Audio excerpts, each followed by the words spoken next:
that you've been to some fireplaces. It's hard to carry on when you feel all alone. Now I've swung back down again. It's worse than it was before.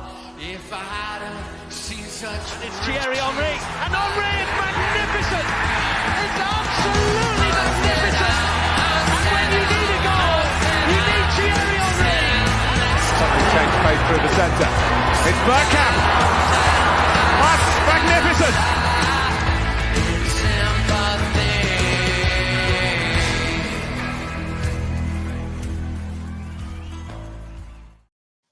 Evening, people. Evening. Yes, good to be back. I was away last week on holiday, and lucky me. My lovely daughters today presented me with this new shirt as a little thank you for taking them away on holiday with their children. And yeah, so thank you very much for that. At least they did ask the wife and say which one would Dad like, and she said not the black one. So there we go. Anyway, we're going to get into this. Aaron, how are you doing, my friend? Yeah, I'm on a personal level, outside of Arsenal, I'm all right, Jez. So we're all good in that department. On an Arsenal level, I'm not good. 3-0 or not, I'm not very good. I'm sure we'll get into it. But yeah, just a little bit frustrated, my man. I'm very good to hear that you had a wonderful week as well away with the family. And they gifted you with a wonderful third shirt as well. It's the best of the bunch. Yeah, I wasn't expecting it. I won't lie. But yeah, I actually do like this shirt. I do like it. Yeah, it's nice. It's the third shirt, isn't it the third shirt? Yeah. I actually like it. So yeah, thank you to my lovely little daughters for doing that. Matty, mate, how you doing? Been watching you when I could away when I was on holiday. Trying to catch the streams. Unfortunately, where I was, it was shit Wi-Fi, but it is what it is. How you doing, my friend? Good to be back in the fold, man. I'm glad to be here. As like Aaron stated, I'm disappointed a little bit with the performance last night, but we'll get into it. And definitely disappointed from the performance this past weekend. That's a whole nother can of worms. But glad to be here, man. Glad to see Brother Kenny. And glad to see that both of y'all, both Aaron and Kenny, survived that cold weather yesterday. Last Saturday out at Fulham, because I've been hearing about how cold it was. So yeah. I'll tell you what, I take my hat to you boys nowadays. I'm too thin. I'm too skinny for this weather now. Ken, how you doing, my friend? I'm all good. I must say, I don't know about Matty, I don't know what it's like in the United States, but as you can see, myself and Aaron have got woolly hats on. Jez must have the heating on blast. That's why he's got a t-shirt on. But we're in a situation. It's the same. It's the same weather over here, Kenny. It's the same. Same as that weather. Yeah, it's cold. Right, but I'll tell you one thing: in England, we're in a situation where because of the energy bills, the best thing to do is we just wrap up and don't put the heating on sometimes. So, yesterday was excruciating cold. But one thing is we won, but I'm sure we're going to go through it. I've seen some of the fan cams, and I think it papered over the cracks. But you got to find a way to win the game after the way we played in the last, 6 weeks. A scrappy win would do. True. Yeah, I mean it is proper cold over here, but I'll be honest with you, I'm a tart. I have the heating on. Drives the wife mad. But I'm sorry. At the end of the day, I'm not going to go into it, but I've got statistics on when you get the house to a certain temperature and you maintain the ambient temperature, it saves you money. But that's another day for another story. But guys, okay, last night, Monaco. Great win, 3-0 points on the board. We're now sitting third in the Champions League table. So that's good. But Aaron, you're at the game with Kenny. Yeah. Come on, man. Seriously, we don't need a striker, boys. We don't need. I mean, that finishing one-on-ones from Odegaard, Jesus, and that's another subject completely we're going to talk about. But Aaron, Yeah. come on, man. Yes. That should have been done and dusted 5-0 half-time. Listen. I mean, yeah, 5-0 absolute minimum. Now, I'll start off by saying a little bit of positive. Yeah, look, a few months ago, say 2 or 3 fixtures away, we were looking at this Champions League format and thinking, wow, we're sitting 12th. Where's our next win coming from? So, look, we're third, as you quite rightly say. We're looking all right. Our next game is Dynamo Zagreb at home. The way we've been playing-ish, you expect us to win. These are the positives. I now expect us to get through automatic qualification in the top 8. That can't be ignored. I have to combat the negative with the good, and I think that is a little good, But listen, when we face a big team in the knockout rounds and we shit the bed, that's another discussion. We'll get to that when we get there. But there is a lot of negatives, and a lot of them you brought up, Jez. And it's quite right. Look at these chances, that we missed, right? Now, I sat there in the first half and I watched Gabriel Jesus be put through. Gabriel Jesus and Martin Odegaard, by the way, neither of them are actually prolific finishers. And one of them will tell you themselves that they're not even prolific finishers. Do you know what I think? They had too much time. When they was open, they had way too much time to actually think about what they were going to do, especially Gabriel Jesus. And he ended up absolutely shitting the bed himself. Then he was put through again and almost in a one-on-one-esque with little time, and he still managed to miss it. You've had Martinelli, who probably had one definitely Thierry Henry-esque finish where he probably should have bent it the far corner. And, he's not clipping the outside of the post. It's not going a couple of inches wide. It's going a good couple of foot wide. It's not even sort of remotely close. That game should have been absolutely well and truly finished off by the first half. And what's the ramifications of the fact that we only scored the 1? And thank God we scored the 1 is what happens? You start the next half and then you've got 20-25 minutes where they're whipping in dangerous sort of crosses. And Bolo nearly had a chance to make it 1-1. We invited all of this needless pressure. At only 1-0, doesn't matter who you're playing against. When the game's only 1-0, the game is in the balance. It doesn't matter what competition you're in, and it doesn't matter what level of opposition that you're playing. The game is always in the balance at 1-0. And it was. There was moments there where I thought, wow, if we draw this, or even they snatch and grab this as a 2-1, it's a horrendous night for Arsenal. Now, look, it finished 3-0. But it's a game that should have finished about 9-0. I mean, it could have been in double figures if everyone was on the money. Let's get it right. And the worrying thing is, you've got these top sort of Gooners now that were going, and you touched on it, Jez, as well, that were like, we don't need a striker anymore because we scored 5 goals in 2 consecutive games. And that's what they've deluded themselves into thinking now. Why does everyone think we need a striker for? We scored 5 against Lisbon. And we scored 5 again at the weekend. Mate, you then look at the West Ham game, the Manchester United game after. Granted, I also said after that, it's nice that you score from 2 set pieces. You're showing another way to win. But that's how we've been doing it all season. That isn't that isn't the only time that we've had to rely on that. It's most of the time that we're having to try and rely on this. And that's the frustrating thing to sort of watch. And then you go into the Fulham game. What do we do again? We can't break them down.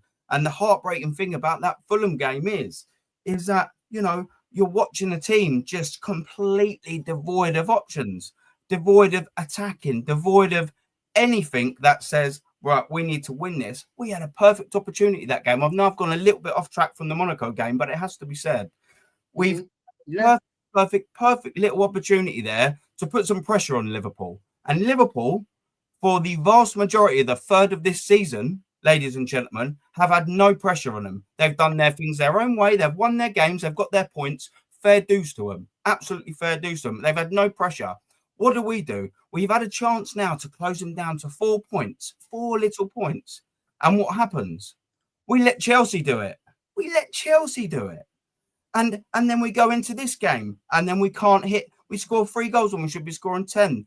But we don't need a striker.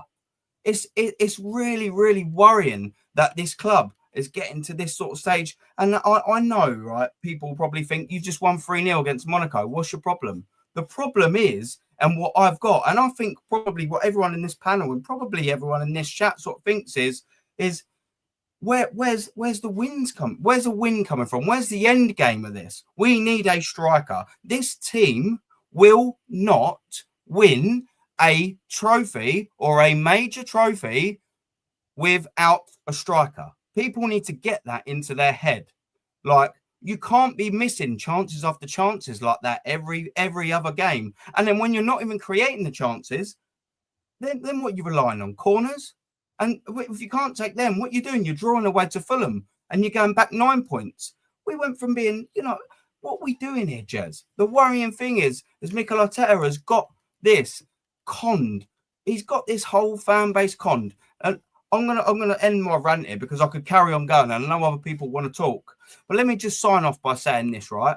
And this should resonate with people. And now listen what I'm saying, right? Frank Abagnale, yeah? It was the subject of the movie Catch Me If You Can, if you've ever heard it, yeah? He started off as a notorious con artist.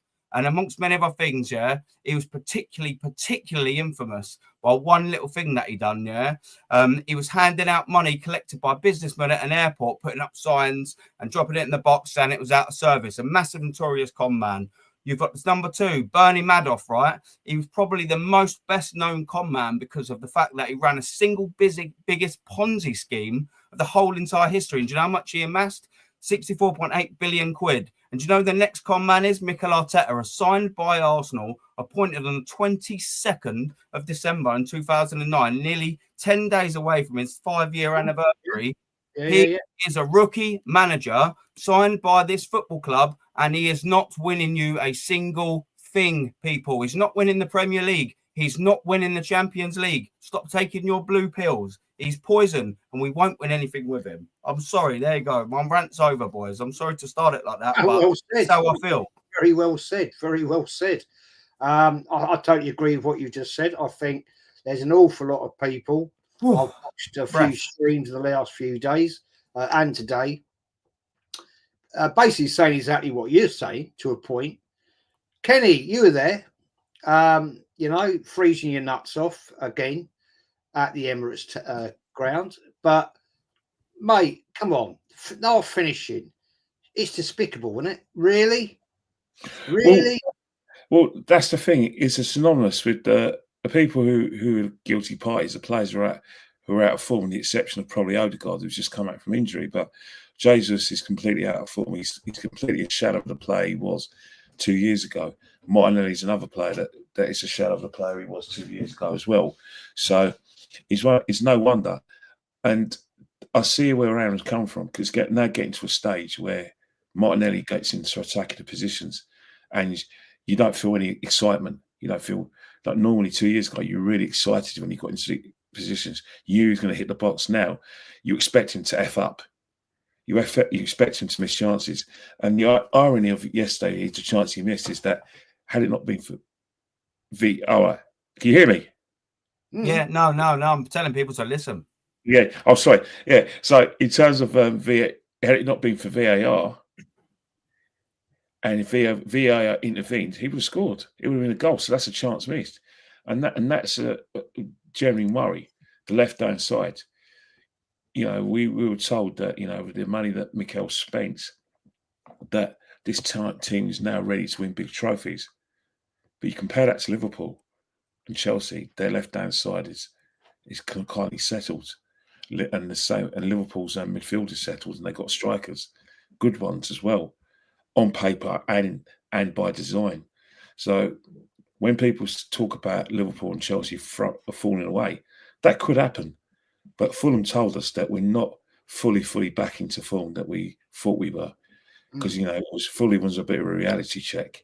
We got a bit carried away, rightly so, because we had a great performance against Nottingham Forest, absolutely brilliant performance against West Ham, and previous to that, Sporting Lisboa. So you should have some sort of confidence. And then Man United it's always a nice bit in Man United, but the Fulham game was kind of a test. And it was a missed opportunity because Fulham were knackered. I watched their game. I was flicking over between their game and the Spurs game, and they put 1,000% effort into that Brighton win. And I just knew that they wouldn't have the legs to do what they did. But we made it so easy for them. I mean, we got so desperate to rely on set pieces. So that's another crack. But when you are going through in different form, a team like Monaco that's pretty, how I say, limited in terms of what they can do to us is a big help. But and Everton will be good game for us as well. Crystal Palace, both games is going to be a test because Crystal Palace are a wounded animal. That's where we know a lot about ourselves because they will give us a game. We could win both games, but the one at the Selhurst Park next week is going to be a big test because, you know, Crystal Palace play with a lot of pace and speed, and right now we're not playing with any pace in our play on a consistent basis, and that's where we give teams a looking. True, Matty. I was watching your watch along last night. I had the game on with Lee and Ola. You were watching. You mentioned it. You saw it. You made a big thing about it. The finishing. It was shocking. Shocking. I mean, I'm sorry if we're a top flight football club as we are supposed to be. Yeah. Why the hell, Matty? Why the hell have we got a player that we are spending £260,000 a week on that admits he's not a natural goal scorer? So why the hell did we buy him from Manchester City? Yeah, Jesus. The guy, mate, is I'm sorry, he's not the levels. I mean, I'm sorry, man. A top flight goal scorer would have scored that goal. What has happened to the skill of a player, right? A front forward player not being able to chip a goalkeeper, Matty?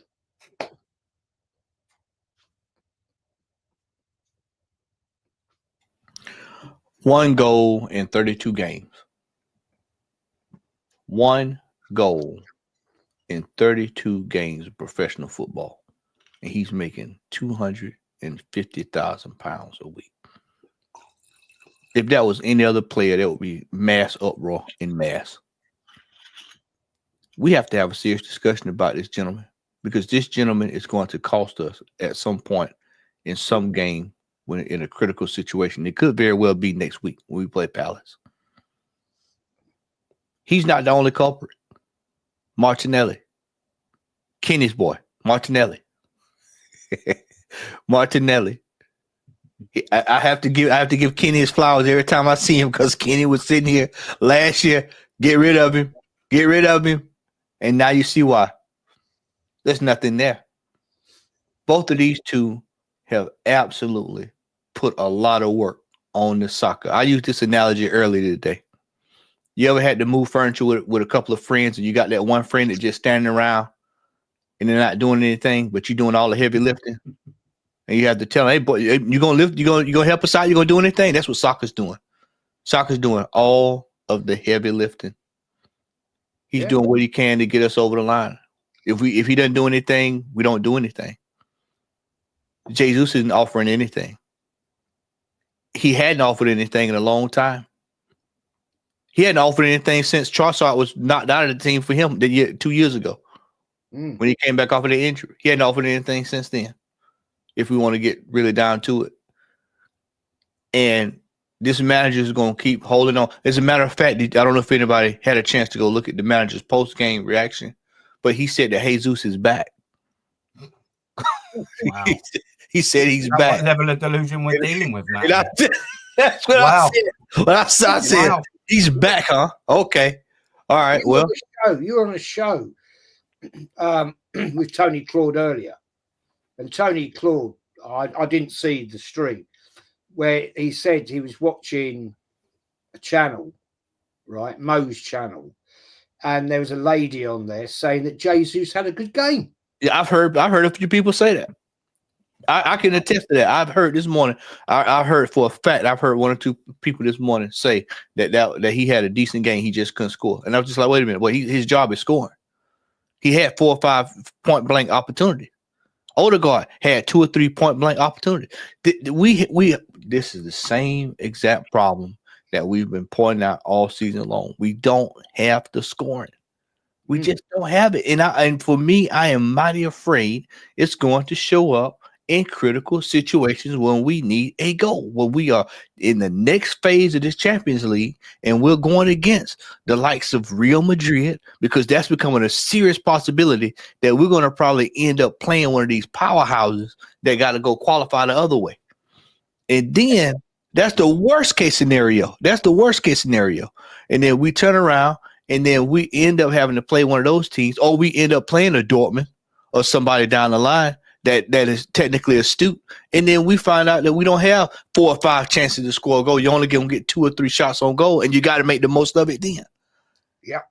And that's our Achilles heel. And it's been that way all year long. Go back to the Fulham game. When we need a goal, we got to play offside because he don't want to lift his head up, don't want to look up to see where he's at. Yeah. Then you've got the manager, Jez. The manager's changing the team sheet again. He goes right back and do the same exact thing that he did on Saturday. Thomas Partey at right back. When all he had to do was put him in midfield, put Timber over there, start Skelly. That's all he had to do. It was just that easy. Just that easy. Yeah. This manager combined with the ineptitude of Jesus and Martinelli and Marino. It's a cast of characters now that is literally got us 1 or 2 steps away from being a ticking time bomb, from blowing this season up. And I don't think people see it. I think that because we've had the success, that people don't see that they hadn't pulled the carpet back and looked up under there to see that there's a lot of dirt that needs to be cleaned out from up under there. I keep saying that we've got a lot of fixtures coming up in the next couple of weeks. A lot of fixtures. It's Kenny's favorite time of the year, but we've got a lot of fixtures coming up, and it's going to be painful because if we drop 6 points, we're in major trouble. If we get injuries, we're in major trouble. If soccer goes down anyway in that, we're definitely in major trouble. We've got a lot of questions that's going to be answered in the next 2 months. A lot of questions. One starting next Wednesday for me, because as far as I'm concerned, next Wednesday is probably the most important game so far this season, starting next week for me. 100%. So before we get to Aaron, but one thing, and that is for Aaron as well, the reason why is just this is an excellent opportunity to get to the semi-finals of a major competition. Excellent opportunity at home against a team that we did the double over last season. But one thing is that Aston Villa fell asleep at the wheel against them and got hammered. They will be playing their full side. They'll be absolutely fools not to. They're not winning though. They're probably not going to get relegated because there's terrible teams who are beneath them. And if a team like Crystal Palace take every opportunity you can get to major competitions, finals. Kenny, can I just interject you there as well, mate? I'm sorry, this game's as big as us now as it is for Palace. Champions League, yes, like I said earlier, we I think we should qualify top, for automatic qualifications. Do I think we will shit the bed when we face a big team? Yes. Is the league gone? Do I believe? Absolutely yes, especially with that shocking, embarrassing performance. I think we should be prioritising that as well. Like, while you're saying Palace is prioritising that, I think we actually should be prioritising that. If we want to come out the season with any form of success, is absolutely that Carabao Cup. And just quickly before I finish off, I just want to couple off a stat that Matty was saying about Gabriel Jesus. I just had to get it in there before I let you go, Ken. When was last Premier League goal by Gabriel Jesus? He scored 1 goal in 32 games. When was his last one? Nottingham Forest in January. That's nearly a year ago. He's collected 11 million net from the club since his last Premier League goal. He has got 11 million from the club. Well, he 11 million he's earned since he lost. He shouldn't really have a complaint if that Havertz has been chosen as the inverted player and then inverted striker. Sorry, false number 9, and then Trossard takes his place. But as you know, come back to your point about Crystal Palace next week. Unfortunately, we're in a situation where he genuinely will rotate because he's got no choice. Had he rotated, I think that if Arsenal somehow find a way to beat Crystal Palace, then I can say that if the semi-finals is Arsenal, Liverpool, Man United, and Newcastle, I can guarantee, or it could be Arsenal, Liverpool, Spurs, and Newcastle. Yeah, I can guarantee you that we got Tottenham or Liverpool in the semi-finals. He will be playing strong 11s from top to bottom. Absolutely true. I just want to do a couple of these chats. A couple of good questions here. Lenny Moon, I'm going to ask you this one, guys. Was Franny Jeffers really that bad compared to Jesus? Was he that bad, Aaron? I mean, that's actually a belter of an observation. He was actually better. Do you know why? Because he won absolutely robbing the club blind. I mean, like I said, that to add to Matty's stats, 1 goal in 32 games, he's netted £11 million off of this club since he last scored a Premier League goal. He's earned £11 million for not scoring for nearly a year. That was the transfer fee higher of Francis Jeffers. Yeah. There you go. He pretty much summed it up. He pretty much summed it up, you know. I mean, that's straight facts. Jez, we when we had bad players back in the day, we didn't hold on to them long. No, got him out the door. Well, yeah. How long was Jefferson? He was out. He was in and out just that quick. Yeah. Straight back on loan when he weren't working, and then we got rid of him. Ended up at Charlton, and then nothing. But we just, the thing is, the problem is, guys, I want to move this on. I think there's an interesting point I want to talk about. We pay, look, Edu's gone, but he brought some of these players in. He's got to take that shot in the head for this. Is the fact that paying stupid wages for players that aren't worth what they are. Right, and now we're stuck with them. How many times are we going to do this? We've done it with Ozil, right? He down tools, and we were stuck with him to the point we had to rip his contract up. This is where we're going to be. This is where we are. This is where we're stuck. But anyway, it's a shit show, man. DJ says, like union workers, one does it all while the rest watch. Big up Vincenzo. Big up Don Jez, Kenny Ken, Superman, and Arsenal X-rated. Big up, man. Big up to you. Aces, players are only here to collect their pensions. Yes, we have become the pension club. Vincenzo, playing party at right back is ridiculous. Absolutely. Our best midfielder this season. Big up, Dale. Hope you're having a lovely time in Maui, in Hawaii. I'd love to go to Hawaii one day. Whether I'll ever get there, I don't know, but I'd love to get there. Have you been yet, Dal? Have you been in Mick Fleetwood's bar? He has got a bar there. Big up SG. Good evening, Jez on the panel. Big up to you, my friend. Ace says to Dal. Right, let's get into this one. All right, hang on. Let's just do these couple of ones here. DJ Oregon Goon, Maui Goon. We're not winning anything this season. Probably not, mate. Probably not. SG question: How would have we scored more goals for Arsenal? Yaya Sanogo or Gabriel Jesus? Yaya Sanogo, dear God Almighty. Do you know what? I will say just quickly on Yaya Sanogo. He albeit he is a laughingstock and wanted to quit football for being a postman actually as well. In the FA Cup against Hull, he actually got a decent little touch. Kenny knows. I see his head. Which went to Aaron Ramsey, which went to ultimately to Giroud, which went ultimately to Aaron Ramsey. Yeah, you know, Ken. Don't forget his hat trick against Dortmund. Yeah. Yeah, what was that in the Emirates Cup? No, I think the Champions League he scored a hat trick against Dortmund. Sanogo. I'm sure Sanogo scored a hat trick. I think you're on about the Emirates Cup. I think he got. No, let me get Sanogo. Sanogo hat trick. Let's get it. I mean, if Sanogo's got a Champions League hat trick, then bloody hell! But that's off to the geezer. That's off to the post. Sonogo hat-trick. As Vincenzo says, to think once we had Henri Bergkamp, Canu, Wiltord. Now we have Gabriel, Jesus, and Havertz. Yeah, how the mighty fall, mate. How the mighty fall. Big up, Ben. Talks Chelsea.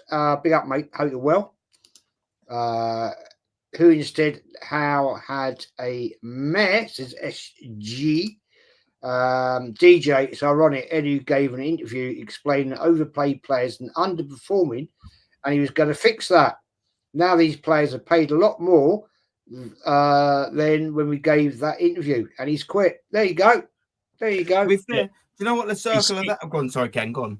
Go on, Ken. Sorry, he scored. He actually scored a hat trick in the Emirates Cup against Ajax, but he scored the opening goal, 2-0 home win against Borussia Dortmund. I remember that, one of the goals, but I think he caused so much confusion. But sad for Jesus, because despite our criticism of him, we always thought that the best we would get at least 10 or 15 goals, 14 goals from him, which is kind of the levels of performance we're getting from Man City. But I don't think he can even do that.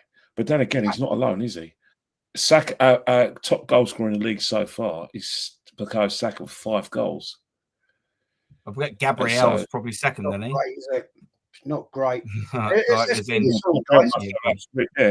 Let's move this on.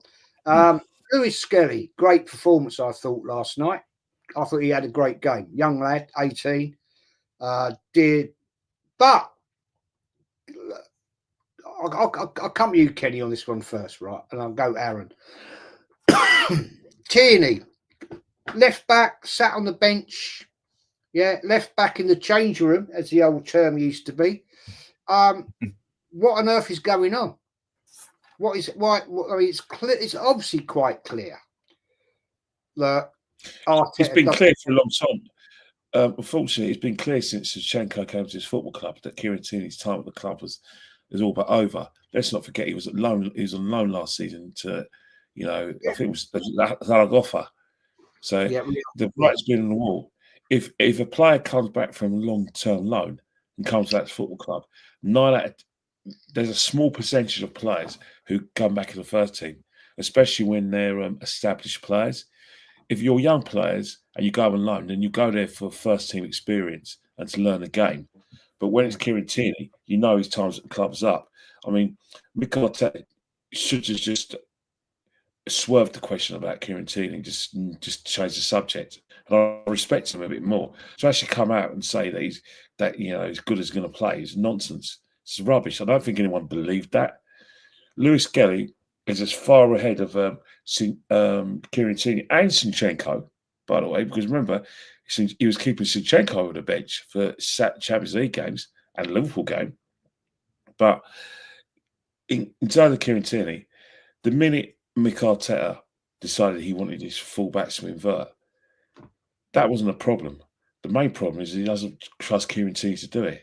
So ask Kieran Tierney, I'll tell Mikel Arteta where to go, and just say, look, I'm gone.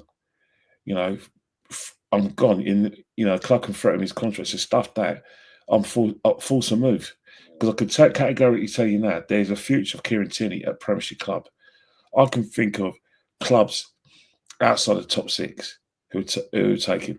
In fact, you look at Lewis Hall at Newcastle. Kieran Tierney can definitely do a better job than him there. But good luck to Lewis Hall. Respect to him. He's had a really good season. And same with Dan Burn. But Kieran Tierney's better than them. You look at Everton. Definitely got left back. It's not as on the level of Kieran Tierney. So Kieran Tierney's got a future in the Premiership. It just isn't at Arsenal. So if he wants to, get to the levels of he is for Scotland, he has to be playing football. He has to be. Because if he doesn't play football and he plays high-level games, he'll get injured again. Yeah. One of the positions also disregarded as well is the fact that Kieran Tierney can play left-sided centre-back. And he's chosen Kivior and sort of so forth over He played that cup final.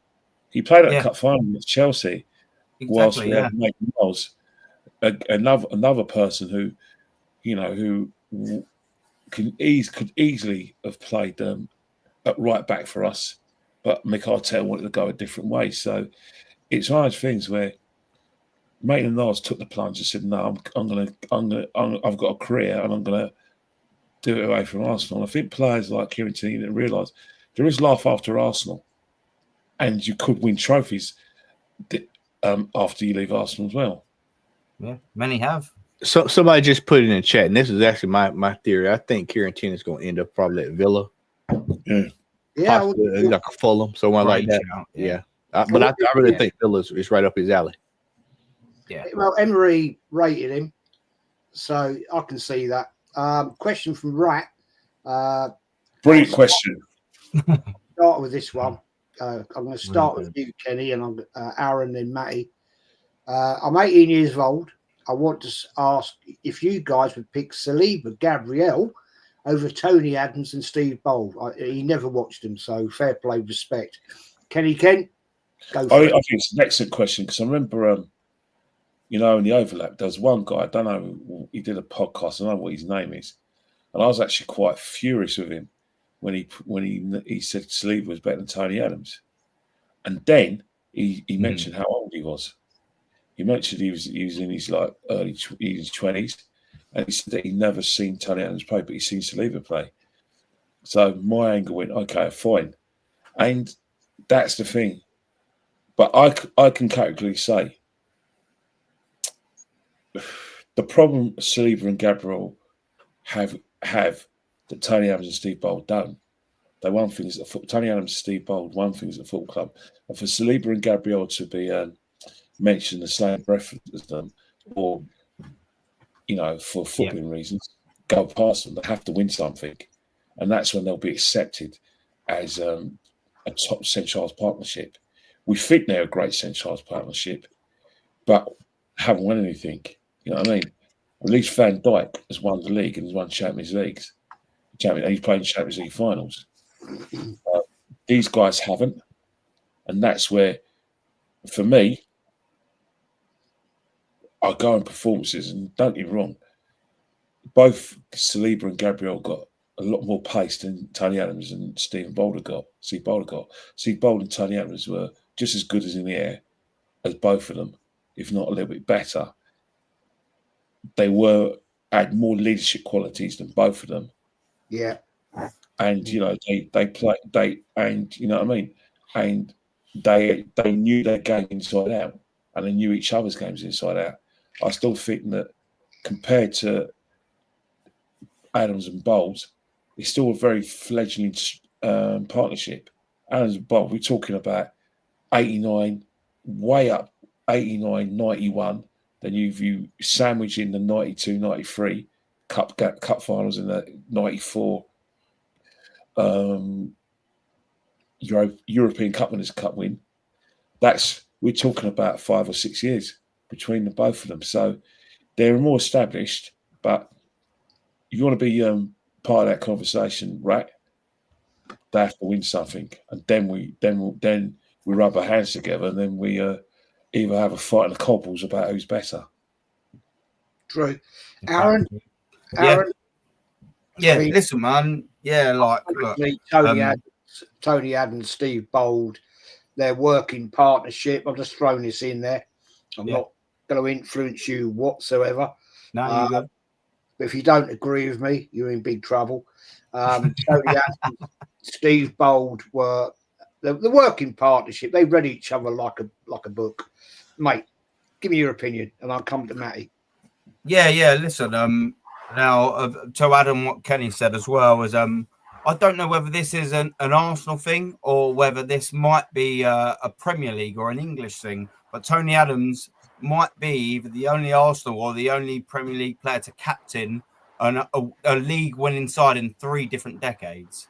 And obviously, he done it in 89, he done it in 91, he done it in 98, and he done it in 2002. That might just be an Arsenal thing. It might be an English thing. I don't actually know that. But that's in itself speaks for Tony Adams. I mean, there you go. Like, that's game over just on that. I've always sort of thought when it comes to centre-back partnerships, and I was a centre-back myself, you always have a number one for the vast majority of the times, you have a number one and then a number two. And, you know, you look at the Tony Adams is number one, Steve Bould. Tony Adams is number one, Keown's number two. Tony Adams is number one, Sol Campbell's number two. Sol Campbell's number one, Colo Torre's number two. You know, and you've sort of got this dynamic throughout all the clubs. It's not just Arsenal. There's always usually that number one. To add on to, again, what Kenny quite rightly says, you're a good partnership, but you're great when you win something. And they haven't won anything yet. They're a really good. I think they're probably one of the better in Europe, but they have not won anything yet. And it's worth noting that you can't sort of compare that. I mean, I didn't get to watch a lot of, purely because of age-related things. I've done a lot of re-watching of older sort of games. You know, I know Tony Adams, probably not so much Bould. I was born in 89, so, you know, what a fantastic year, by the way. So I haven't really not just because I was born, of course. But yeah, you know, I've watched a lot of history, and I mean, I'm sorry, it's always going to be Adams and Bould in that particular conversation for me because they won stuff, and history and trophies speak for themselves. Gabriel and Saliba, fantastic potential, unbelievable. They've got to do a bit more of that before they get anywhere near close to them. For me, that's the point. Anthony, I'm going to come to Matty in a minute. Anthony, big up, lads. I'm seeing things. Jez is wearing a new Arsenal top. He's now Arteta in. No, mate, it was a present from my lovely daughters for last week. And fair play to them for doing that. Matty, what's it for you? Tony Adams, Steve Bould, or the other boys? What's your... I'm going for Tony and Mr. Bould. You know, you look at you. If you, I'm gonna ask it because I was thinking about while Aaron was talking. I'm gonna rephrase what I'm about to say. The fact that Saliba has come out and said that for him to be considered the best or to be the top of the line, he needs to win a trophy tells you exactly the answer to that question. And it just goes to show that in order to be considered in the annals of Arsenal greats, you've got to have silverware. Now, they're a great dynamic pair. Now, Tony Adams and Steve Bould, and I used to tell my players when I used to coach a lot, I was like, you want to know when you got, and Kenny, you know this is a goalkeeper, you don't know when you got two solid defenders is when they don't have to talk to each other. One can be going about his business, the other one going on about his business. You don't even have to talk to each other. Very rarely do you have to say anything. Just maybe, watch this player here, and that's it. And that's what you had back in the day. That's why Arsenal 1-0 to Arsenal was so famous. They didn't have to do anything. As a matter of fact, everybody knows their job. Do your job, and we out of here. That's it. In order for Saliba and Gabby to be successful, they can start by that on next Wednesday. They can start, adding silverware to their cup, and then you can start because you also have to look at this too. You also have to look at the caliber of player, and I have to remind. Especially, Rat's 18, so I have to tell the youth this all the time. The caliber of player back then was completely different. You had a different style. You had the defenders were able to do a little bit more. The game was much more physical. You had players that were really, really good, really, really good, really, really good. Especially if y'all go back, Kenny, Jez, you talk about that European Cup Winners' Cup. You go back, look at the team, the player that was some of those teams back then. So you have to kind of look at that, and then that kind of answers your question. That they were Steve Bould and Tony Adams were elite, and I don't normally throw that word. You rarely hear me throw that word around about a player, but they were elite. They were at the very top of their game, and so that was that. But just before we scoot, I just wanted somebody put up a comment there about Shamak and Bentner. Oh yeah, were better than Jesus, and that's spot on. Based off of what I'm telling you now, based off of what we've seen from these two, because I can say that we've seen the two. I've seen Bentner score, and I've actually seen Shamak score. People forget Shamak actually Bayern Munich for the longest he held a record for the most away goals in the Champions League. Mm. Now he came to Arsenal, he did put up massive numbers, but we would get more out of production from those two than we were out of especially out of Jesus right now. I stand on that, especially from Bentner. I can stand on that and say that because this what we get from Jesus right now, that just ain't coming. Mate, do you know what as well? Chamak actually didn't start his Arsenal career too bad. He actually scored quite a few goals. It was only when Robert Van Persie was injured and then he came back from injury, he was sort of benched and pushed away again. But actually, Chamak, if you look into it, he weren't prolific, but he was scoring a few goals into the first 6 months of his Arsenal career. And, like Benter, it's almost funny when you cast your mind back to them days and they were almost, it's unfair to say it, but they were almost joke players as such, weren't you? Do you know what I mean? Like you never really saw. But now they're putting up better stats than our main two. Madness. Aaron, you look at True. You look at players like Theo Walcott. And I tell folks, I'm like, y'all know Theo Walcott scored over 100 goals. And people think I'm crazy when I say that. And I'm like, no, I know for a fact yesterday, James, we talked about this last night. We was talking. I know for a fact that Theo Walcott would have scored 2 goals yesterday. I wouldn't have put my money on. I wouldn't have put house money that he would have scored 2 goals yesterday. I know for a fact he would. The one that all he had to do was jink it over the keeper, and he would have ran right past him and scored. Yeah, that's the difference. It'd have probably dinked one of them. Righty would back in his day would have been both. He'd have bagged both of them. I'd have had that first half. Big up, down, mate. Thank you for your super chat. Arteta refuses to learn from his mistakes, and our club is paying for it. Cheers, lads. Have a great time, mate, out in Maui. Yeah, man. Have a cocktail for me. I do like living the dream. Bit of a Tom Collins. Have one of those to me, mate. Unique 79, mate. Thank you very much for your super chat as well. Saliba said the other day that for him and Gabriel would be great. They have to win trophies.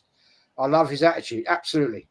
But take note of him mentioning Gabriel. Saliba is planting a seed, which is we win trophies or we are gone. Yeah. Now that's the point, Matty. That is a great point. I've said this. You've said it. Kenny said it. Aaron said it. Lee said it. I think just about anybody that actually knows what they're talking about said they're off in the summer. If we don't actually start to actually win this year, right? And I'm talking win big, and I mean big, right? They're gone. They're out. I mean, we know Real Madrid are chasing Gabriel. Right? Is it Barcelona? Am I right in saying it's Barcelona looking at Saliba? So we could be looking at losing our 2 best central defenders. Well, I mean, we got to get silverware. I mean, we got to. This is the I know. We started off the season by saying this. This is the season. This is it. This is it, gentlemen. Because they're not going. Nobody's going to keep sitting around here going off the international duty. He's got to go around all his fellow Frenchmen. They're talking about they won this, they won that, they won this, they won that. Gabriel Magalhaes is in a situation where Brazil needs some kind of rejuvenation. He needs to try to get a trophy. Militao is down. Real Madrid is probably won't be looking at you talking about Barcelona. I won't be surprised with the way Real Madrid's defense is. They start looking at trying to get both of them to come in.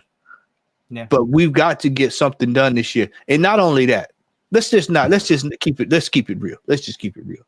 Not only will those 2 be leaving if we don't win nothing, Saka's head is going to be turned too. Mm-hmm. It's a matter of time before his head is turned.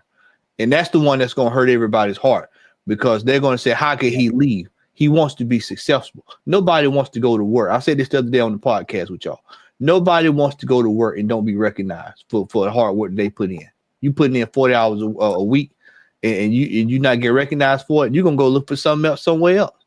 You want that. There's no way that you continue to play a game and don't look to be successful or try to win something unless you just want to collect a check.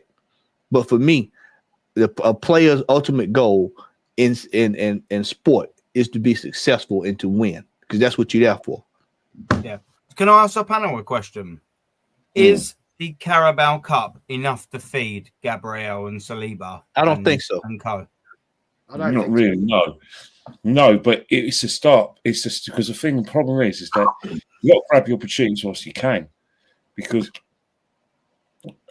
you've seen that the managers who want to who are winners. If I was to tell you that Mourinho's first trophy at Chelsea in English football was just Carabao, the League Cup against Liverpool. Pep's first trophy was the League Cup when they thrashed us at Wembley 3-0. It was a thrashing. They actually beat us up, murdered us. But that season he also won the league where he got 100 points. Mourinho also won the league and got to the semi-finals of the Champions League, but he won the league with 95 points. So, you can't knock them. And these are top level managers.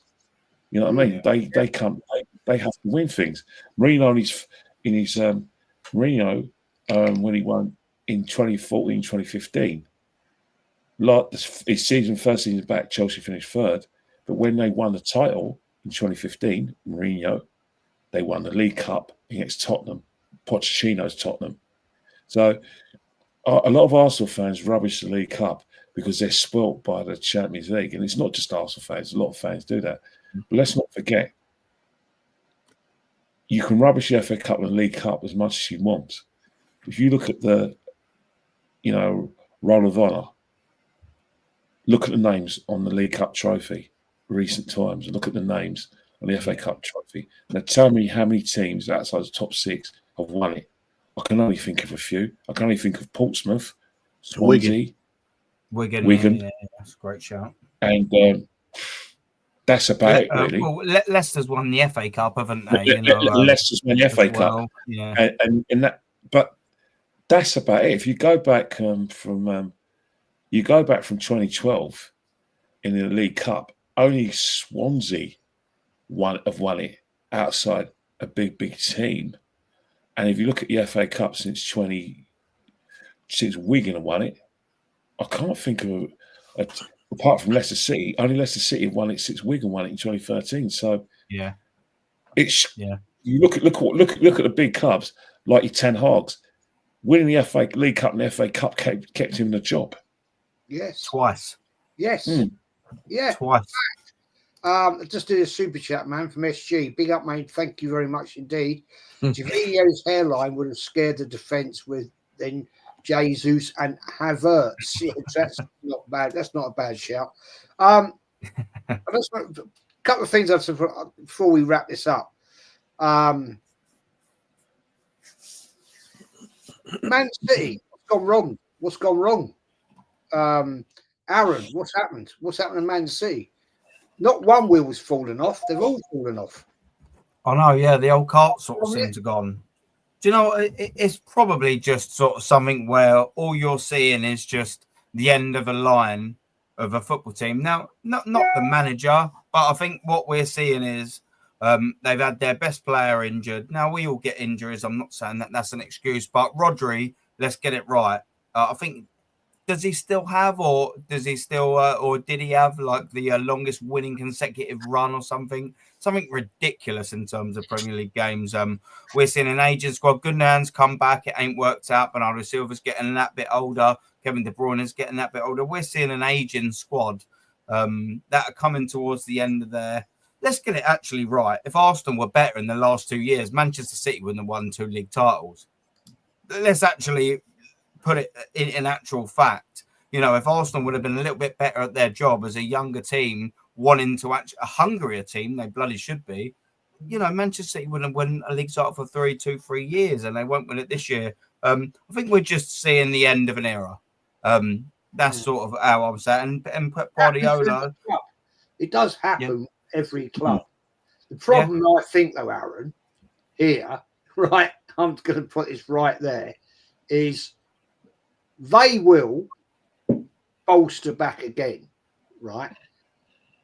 It with Arsenal, Kenny, you've seen this the 70s, 80s, 90s, right, to a point, not maybe so much the 90s, but 70s, 80s.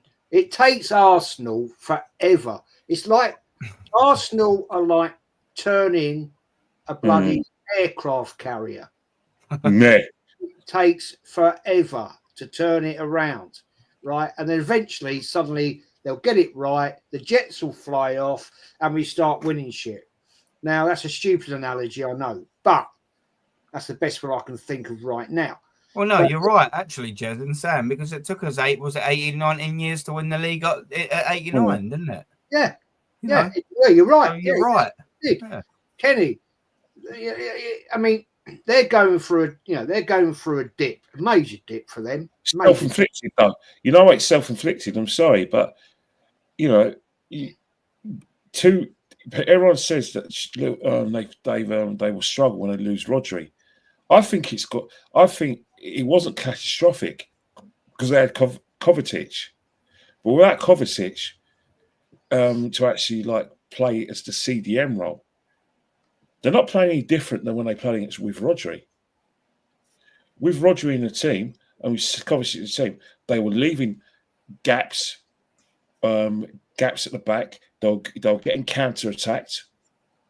But what was happening is that they minimised that because when they did get control of the game, Rodri was able to not only just like I said, hold, but he could pass the ball forward and get forward and actually be the midfield boss. Kovacic has tried to do that without Rodri in the team. But you've now got both of them out and you're playing Godwin, Jack Grealish, and with De Bruyne. Where's the CDM? And they're playing the same way without a CDM. Are they mad? Yep. Almost what we was doing, Kenny, for years, wasn't it? Remember when we didn't replace Patrick Vieira and we was getting ripped apart? Exactly. Yeah. So they're basically playing tick-a-tack football without a CDM. Yeah.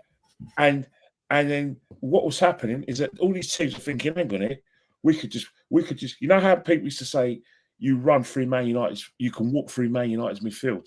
Well, you're doing the same at City. Look at the goals they conceded against Juventus when they're on top.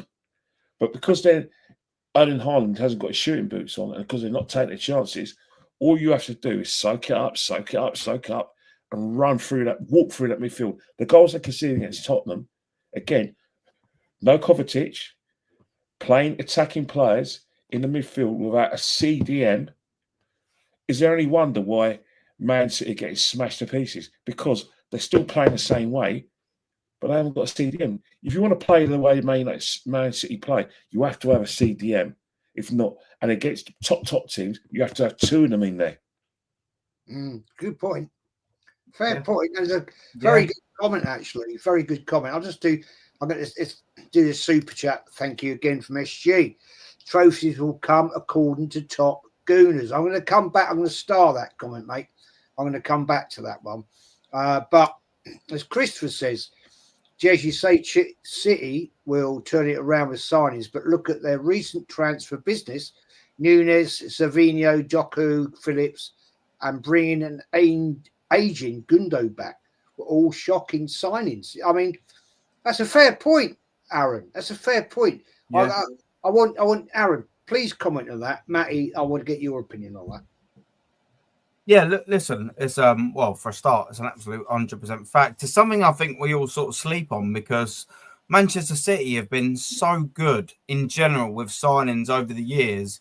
You almost sort of by default expect anyone that they're going to sign to sort of be good. But when you actually sort of either deep dive or analyze sort of what they've been doing, sometimes it doesn't look pretty. And like we're saying, Nunes, that was a high profile signing. Savinho, look, listen, he's young. Maybe you can't be sort of heavily too critical. But when you're a club like Manchester City, when you're on the top, it's almost like the Savinho and Doku are our Reyes. Do you remember when we was on top in 2004? And, we thought, Robert Pires is getting that little bit older. We need a little bit something else. We signed Reyes, who was fantastic. I think that's what they've sort of tried to do with Doku and Savinho. But unfortunately, they just sort of haven't really worked out, We know that they've needed to replace not so much Jesus, who also did play out wide for them, but, Mahrez, a massive sort of loss for them. And they just haven't worked bringing Gundu back. It's always going to be a little bit of a not a 50-50 signing, but I would have thought it would have been a smart signing. Look, that ain't really worked. But in that middle, they made an absolute blockbuster signing. And Nunes and Phillips just haven't come anywhere near that mustard. We all know Rodri's phenomenal. He is phenomenal. He's the best, I think, the best midfielder in the world. Núñez and Phillips are absolutely nowhere near that. The fact is, and quite rightly highlighted by Christopher, is that their signings have just been nowhere near par. And actually, when you stretch back that's over 2 or 3, not just windows, that's actually over 2 or 3 seasons. Do you know what actually makes me a little bit more frustrated now? I just think about that, knowing that we've let 2 league titles go, knowing that their signings have also been really crap.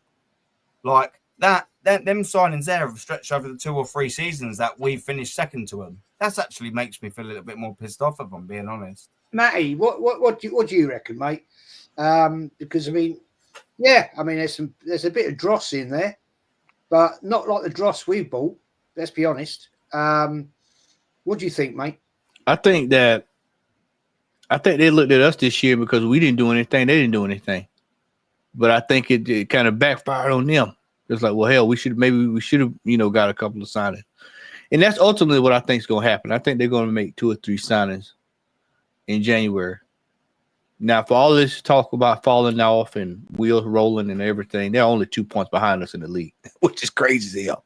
Yeah. What would you think about it, Jay? That's crazy. Yeah. So all it takes is for us to make a fool out of ourselves over the next couple of weeks, and then we're having a whole different discussion. But I just think that 150%. The thing about it is that. Go ahead. That's fact. Arrogance sorry. Go on. No, go on, mate. Go on, please. Get it. Go on.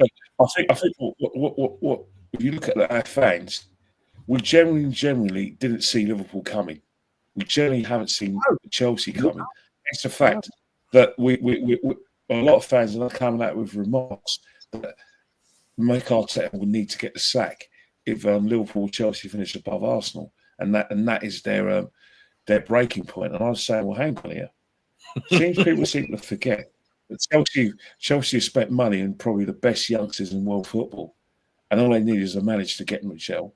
Liverpool have got players who've won big titles under Jurgen Klopp. So for Arsenal fans to just think that it's them and City and there's a massive gap between after that, it's quite presumptuous and downright arrogant, because you've got nothing to show for your efforts in the last 2 years, unfortunately. Where does that leave us, though, Ken? No. Do you know what I mean? Get the manager out then. That's a fair point. I mean, I'll just do this quick chat. I think it's I'm going to do this one. Would any of you guys take a Grealish at a cut price? No. Don't think so. Not anymore. Nope. You think about it, right? He can open a lock. He can open a lock, but it's the goals, isn't it? But yeah, that's what you want. If you want goals, then probably not. But if you generally want another person with you, other than Saka and Odegaard, to create chances, you know what it is, Kenny. You have to say yes. You know what it is, Kenny. You know what it is. It just hit me like a ton of bricks. That's the signing you need when you're 2 years ago. That was the signing that you need. Yeah. That's what you needed 2 years ago. 2 years ago, not now. Not now. In my book. Yeah. Thank you again, Stu, for your super chat. Trophies will come according to the top Gooners, Matty. They said that 5 years ago. Yeah. They said it 4 years ago. They said it 3 years ago. They said it 2 years ago. They said it last year. Been hearing it for the last 5 years that the trophies will come. Well, where are they at? Where are the trophies? The money's been spent. The money's been spent. That's for sure.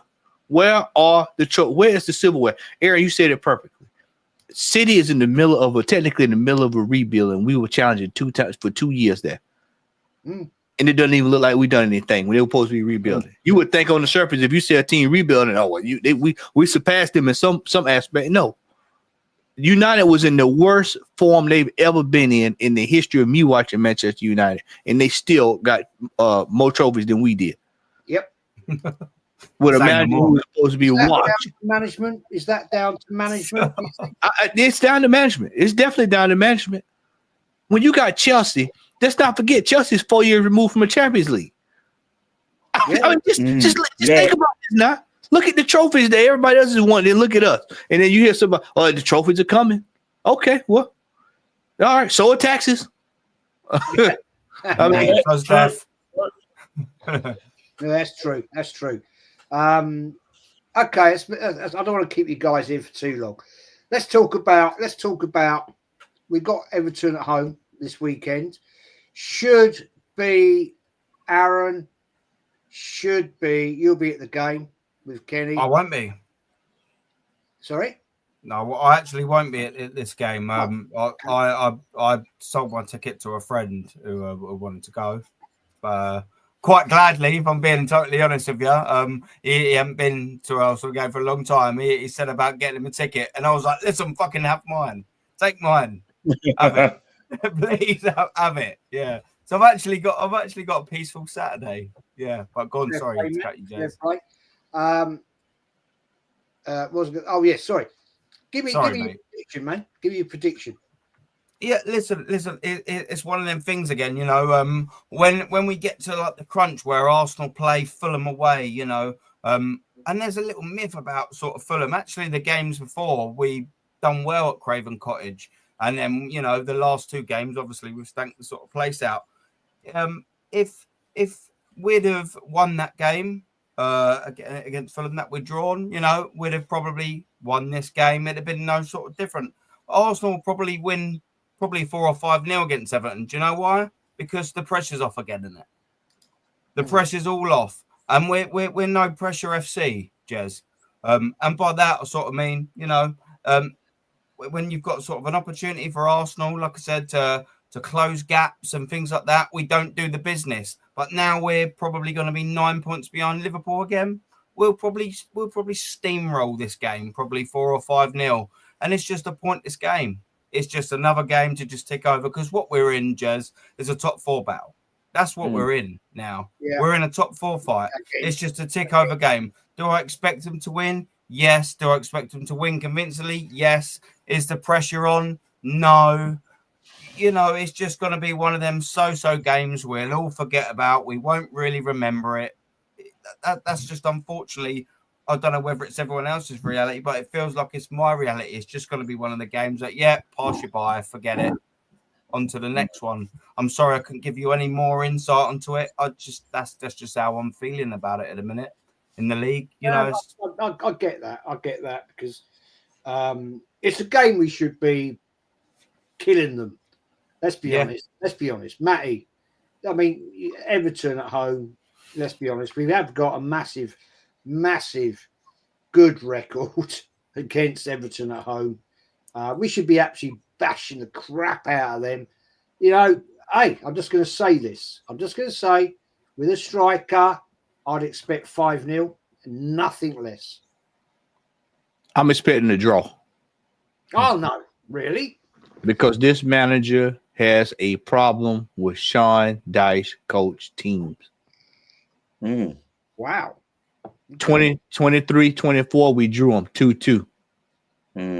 22-23, I think it's either reversed, but I know we lost 2-1 there against them recently in a couple of years too. That was a way that was there pressure on in them games, Matty? I can't remember in the 2-1 against was it? I can't remember now. I knew we lost. I know we drew and lost. I can't remember. Yeah. But you brought up a good point in that, because if Liverpool drop points this weekend or somebody drop points this weekend, when there's pressure on, you already know what's going to happen. Yeah. And the only reason why I say that is because we all look kind of, with Fulham, we should have a little trouble. We should be able to do a little something with Fulham. And then we turn around and do what we did. Based off of what I saw last night, and the ineptitude of Jesus to score and Martinelli to score, and this manager with this right back situation, this man, if he comes back out there with that formation again that he done the last 2 games, you can just about hang it up. It's gonna be trouble. I just for me, the manager, and Kenny alluded to this on Monday. Any manager that's worth as we say over here in the States, worth a nickel, is going to be able to look at him and say, "This is what we need to do. Let's start on corner kicks. We know what to do. Force them out of the way. We know what's coming.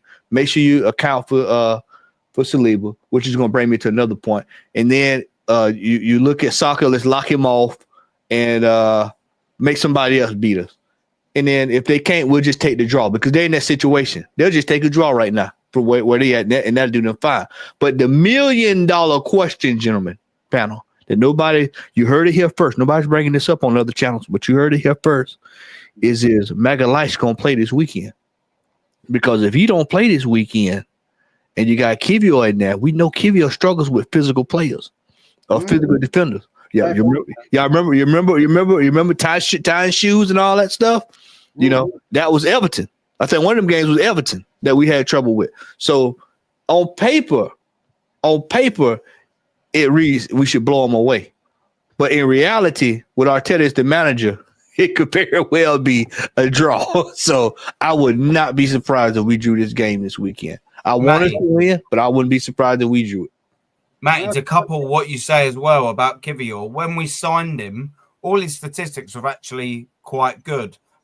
Aside from his aerial duels, he was one of the lowest in the league when we signed him.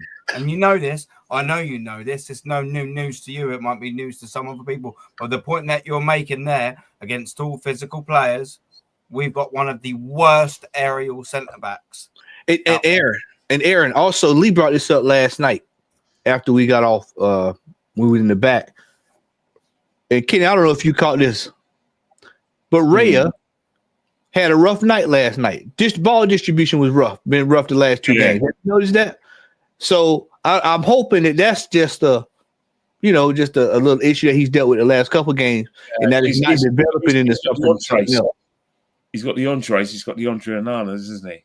Yeah. But in terms of what you guys said about Everton, I've always had a go about the stats, but Everton have only beaten us once in the Premiership at Highbury strike the Emirates in 95-96. Andre Chelsea's got the winner, and they've only taken a point in 06-07 when Tim Cahill put them 1-0 up against us.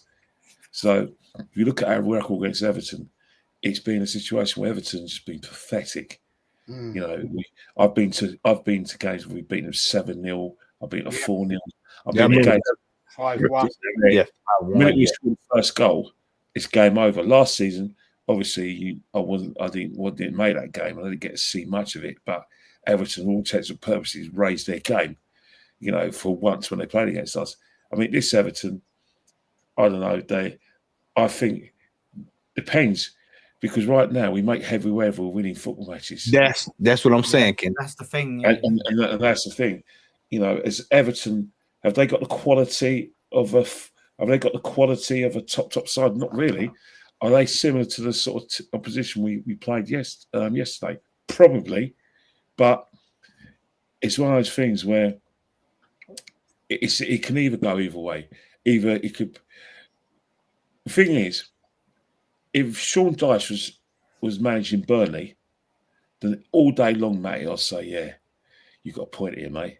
Yeah, I think because that Burnley team, I don't know, boy. We're basically saying, you know what, we trust this geezer. We put men behind the ball and let's see what they're going to do. And Burnley have made it our lives hell, and they've got a win and they've got a point. But Everton's a different kettle of fish. They got players who on their day could beat anyone. Like for instance, Tierney players hit and miss. The only player that that seems to have been consistent is McNeil, and let's face it, he's really bottom 10 level player. Apart from that, a lot of play. You look at Beto. Get him in front of goal, gets in great positions. His chance, he can't score. Calvert-Lewin only plays when he feels like it. Yeah. I'm sorry to say it, mate, but with a player of your ability, that's how it looks. And then you've got a situation where the midfield, you've got some good runners. You seem like Everton seem to be the team that when they play the big teams at Goodison Park under the lights, that's when they turn up. But against smaller teams and away from home, I do expect us to win comfortably, but it'll be a situation that when we do our podcast, we'll be doing just as much complaining as praise, because we would find a way to make it difficult and nearly F it up. But I'm going for an unattractive 3-0. Yeah, I agree with you. Yeah. Well, sorry, Jez. Come. Sorry, I think Sorry, we drew 2-2, but they beat us. Sorry, people, they beat us in lockdown 2-1 under Angelotti. So they beat us in lockdown. So stat out the window. So they beat us twice at home in 29 years. not a good record, man. Nah. Right, before we wrap this up, Aaron, quickly give me your match score for Everton. Yeah, look, I think it'll probably be a 3-0. You know, and it's funny because I've criticised the goal scoring, but I just think that the pressure's off now. We'll get enough chances, just like the Monaco game. We had about 10 clear-cut chances. We'll probably take 3 of them. So that's actually no real great sort of great thumbs up to our sort of strike force. One thing I will sort of say as well is when Matty's saying, he wouldn't mind, he expects a draw. One thing I will actually agree with Matty on is whilst, yes, I think Arsenal should be on easy street because the pressure's off, would anyone be surprised if they drew? No. Not me. No, Not me. So I get Matty where he's coming from. I absolutely do. I'd be the least shocked person in Great Britain if Arsenal. No, I don't think any Arsenal fan be shocked because when you hear certain Arsenal fans, Dazza, where you said Pienaar scored to put us 2-1 up, but in the last minute, Riziki made it 2-2. So you're talking about in the snow where Everton played us off the park. Stephen Pienaar, yeah. It was 20. It was 20. It was. I think it was January 2010 where it was 2-2. But one thing I would say about us is that you hear Arsenal fans thinking, "Oh, we're going to go on a run there," and that all these games are winnable. Trust me. That's 2010. That was the year I broke my ankle, fell over in the snow. I remember that well. The weather was terrible that time. Remember, we played Boult. We had to play Bolton in a rearranged game as well. Yeah, we did. But saying that, we're not playing well enough. We're not out of the woods. We've still got issues, so we're more likely to drop points. And it's not the top teams that have taken points off us. It's these teams. be like these teams right here that do us in. Yeah, that's the thing. So, Matty, you've gone for a possible draw. Kenny, you've gone for a win. I'm going 4-0. I'm going 4-0. Before we go, who's that? I don't know who that is. Kenny, you love it. I hate it. Well, no, I don't actually. That's not true. Saudi World Cup 2034. Good move. Yes, because guess where the money is. You got to think about the bigger picture. Yeah. When you're seeing Spain having to share the tournament with Morocco and Portugal, it basically shouts for me that the only countries that can hold these tournaments on their own are the Arab countries. Yeah, probably America. China. More America, they're doing it with they haven't got the money because they're doing it with Mexico and yes, they are. Canada. Yeah. And you think about it, because it's a centenary World Cup in 2030, they're having 3 games in South America. So, they're having a game in Argentina, a game in Uruguay, and a game in Paraguay. So that's another bugbear. But in terms of like Saudi Arabia, one thing I would say, people will make token videos and, Amnesty International will be out there. But I promise you, all the dignitaries from all over the world will have a great time in Saudi Arabia. They'll accept all their hospitality, stay in the best hotels, the best seats, the best stadiums, and take all the perks that go with it. And they won't complain at all. And that's basically what it is. And you'll see the BBC lavishing it up, ITV lavishing it up. And all the women who say, "Oh, I won't go to that tournament," blah blah, they're having a whale of a time because that's exactly what they did in Qatar. Exactly. Should we go? Should we all go, boys? Should we? Yeah, I'm going. I'm going in 26. I'm going in 26. I mean, it's obviously going to happen, But there we go. And Jez, it's too kind of you for fronting the cash for me as well, mate. I appreciate don't worry, it. I mate. know we've spoken about it off camera, and you said you'd fund me. Don't worry What a about gentleman Jez is, by the way. I've Yeah. got it covered. We're going to stay at What a geezer. Get your super chats in. yeah. The Burj Al Arab, right? The 5-star hotel. You know when it's going to be though. You know when the tournament's going to start. It's tournament's going to start and start in January 2034 and finish in February. The reason why is because it's going to be Ramadan. It is Ramadan. Yeah. So they can't hold a tournament during that period. So it'll be January and February. So it'll be probably the same time as the African Cup of Nations in the mood. So there'll be no African Cup of Nations. Yeah, it is what it is, man. I just thought I'd throw that in there, but get your opinions on it. Quick question before we go, Kenny, Aaron.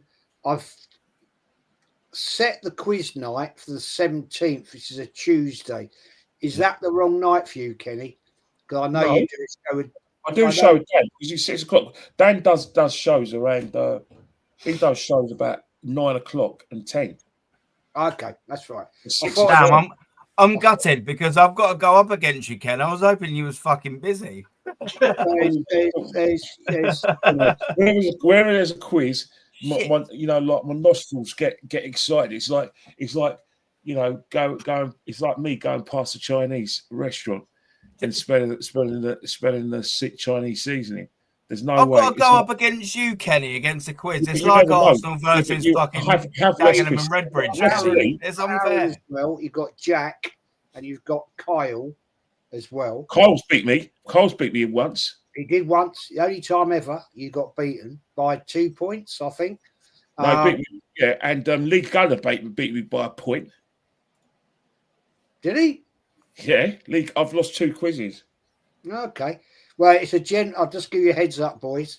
It's a general English football quiz. It's not Arsenal. There is Arsenal, of course, but it's a general English football. 40 questions, right? And I will say to you, there's some absolute mind benders in there, but that's all part of the fun of it.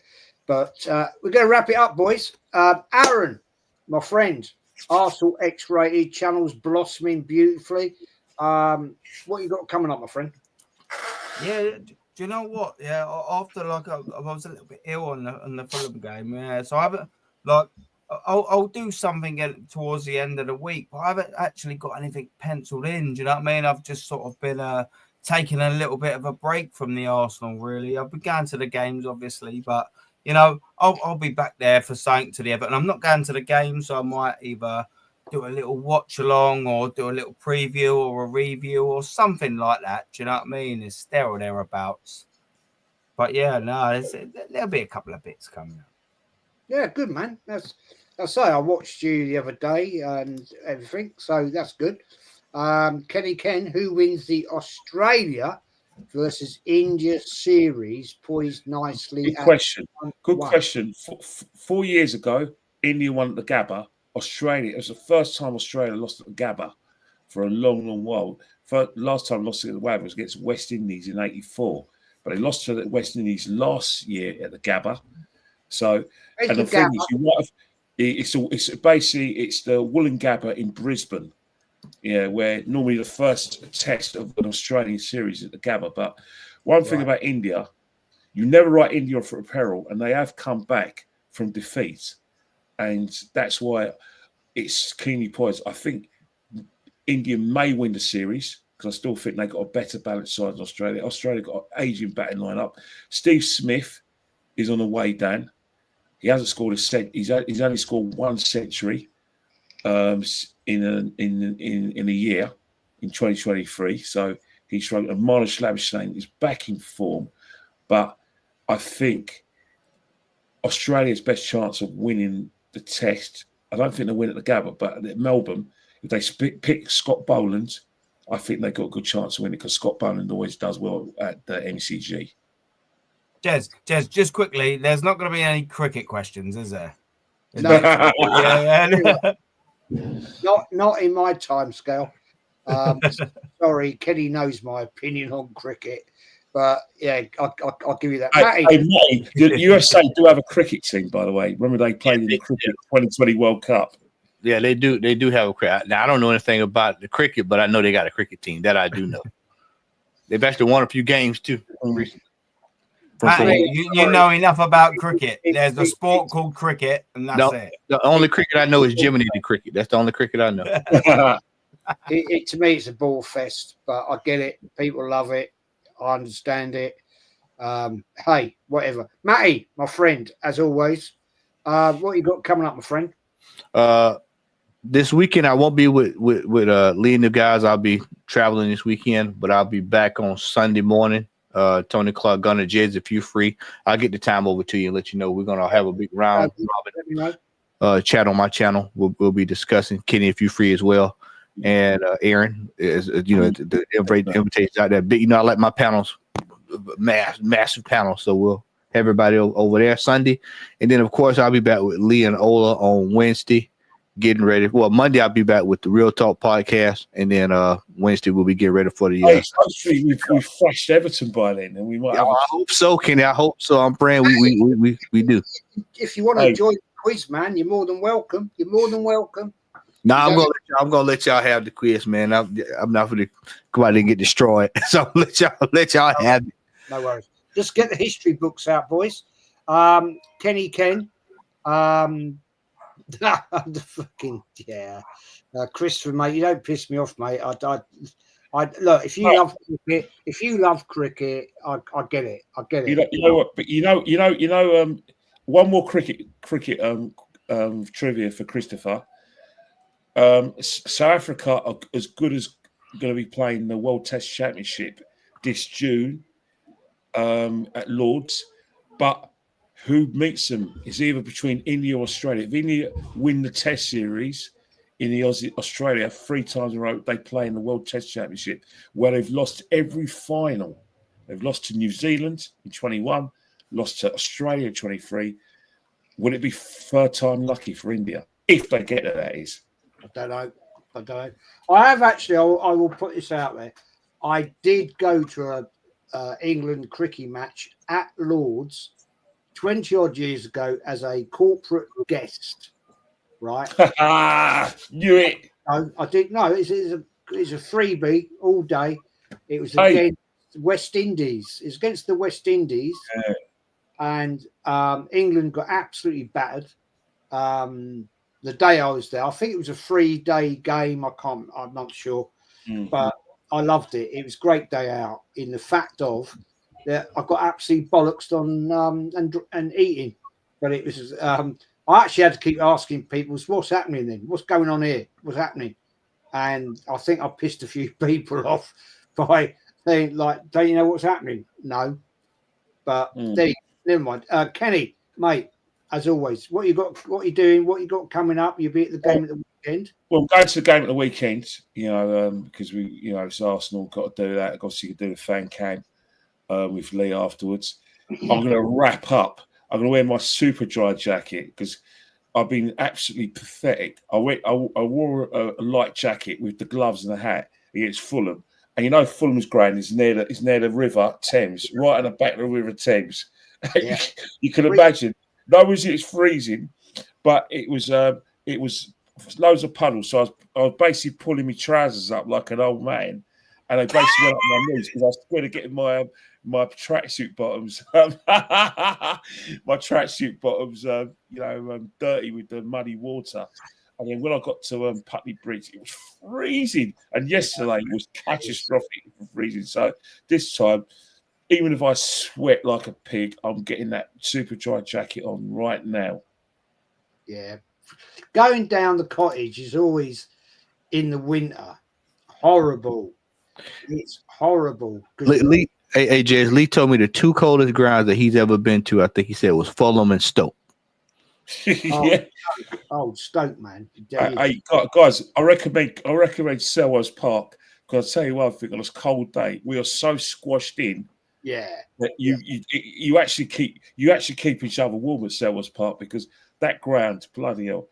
If you want grounds that need a lick of paint, oh my God, Selhurst Park needs to look at paint. If any team or club needs a new ground, it's Selhurst Park. Yeah, the trouble is this. It's a bit like Highbury, isn't it? They can't expand it with all the houses around it. Well, but one thing about Selhurst Park, it's an intimidating ground to go to when they're up for it. Yeah, The Palace are on strike.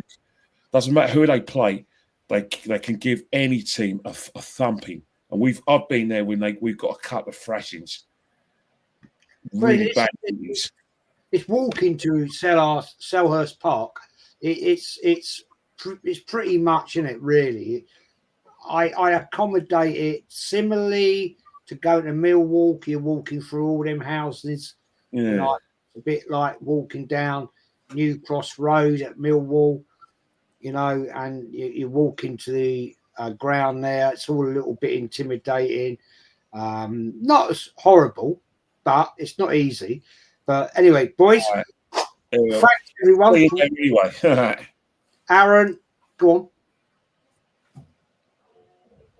Aaron's on mute. You're on mute, Aaron. You're on mute, Aaron. You're on mute. You're mute. Can't hear you. You're mute. Don't worry about it. His earpods have wet. Yeah, they went out on him. Yeah. Anyway, Aaron, Matty, Kenny, legends.